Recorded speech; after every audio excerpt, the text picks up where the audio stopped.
اللہ تعالیٰ نے جب بھی قرآن میں حیات کا ذکر کیا ہے تو اس سے مراد انسان کی روحانی حیات ہے، اس کی روحانی زندگی، کیونکہ ایک ایسی زندگی جس میں انسان کا جسم تو بہت تندرست ہو مگر روح کا نہ اللہ سے تعلق ہو، نہ اس سے کوئی قرب ہو، نہ اس کی تڑپ ہو، نہ ہی اللہ اس روح کی مطلوب ہو، مقصود ہو، معبود ہو، محمود ہو، مدعو ہو، تو ایسے انسان کو اللہ تعالیٰ زندہ ہی نہیں مانتے۔ اللہ کا قرآن ان کو مردہ کہتا ہے، کیونکہ جس انسان کا دل اللہ کی یاد سے زندہ اور منور نہیں، اس انسان کا جسم کا بھی اس دنیا میں کوئی حال نہیں۔ ایک مقام پہ تو اللہ اس کو جانور سے نیچے درجے پر لے جاتے ہیں اور ایک جگہ اسے مردہ ہی کہتے ہیں۔ یہ دونوں آیات کے اندر انسان کو جو القاب ملے اللہ کی طرف سے، مردہ ہونے کے یا جانور سے بدتر ہونے کے، اور یہ کوئی عزت کے اور احترام کے الفاظ، یہ اللہ کی طرف سے انسان کے لیے سوچنے سمجھنے کا مقام ہے۔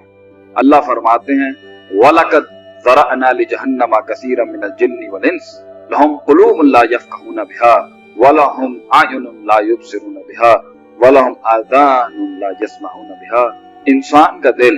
جو آنکھوں اور اس کے سننے اور دیکھنے سے جڑا ہوتا ہے، اگر وہ اللہ کی یاد سے، اس کے قرآن سے، اس کی کتاب سے اور اس کے فرمان سے غافل ہو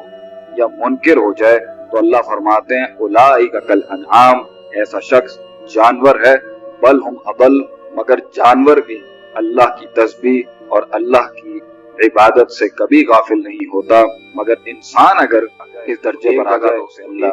جانور سے بدتر کہتے ہیں۔ اور دوسری جگہ اللہ فرماتے ہیں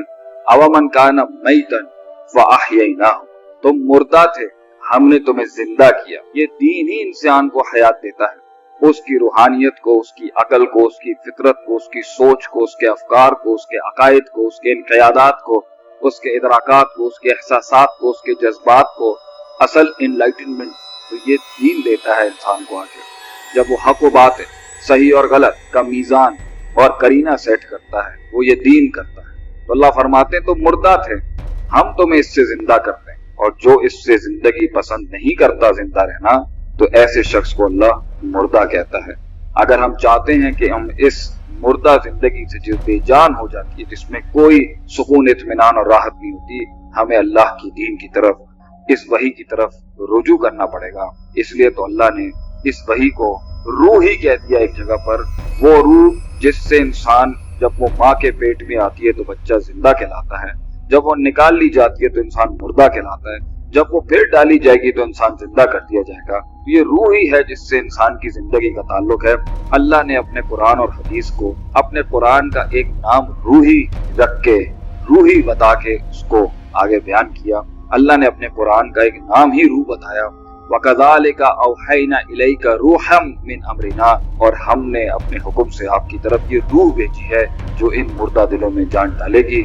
مَا كُنْتَ تَدْرِي مَا الْكِتَابُ وَلَا الْإِيمَانُ، ایمان، کتاب اور یہ قرائن اور یہ میزان اور یہ حق اور باطل کی باتیں لوگ نہیں سمجھتے تھے۔ وَلَكِنْ جَعَلْنَاهُ نُورًا، اور ہم نے اسی روح کو ایک طریقے کا نور بھی بنا کے بھیجا ہے، تو نور سے آپ دیکھ سکیں گے اور حیات سے آپ چل سکیں گے۔ حیات و نور کے اس کمبینیشن کے بغیر انسان زندہ نہیں بلکہ مردہ ہے اور جانور سے بدتر ہے۔ اللہ نے انسان کے غلبے کے لیے اس دنیا کے اندر،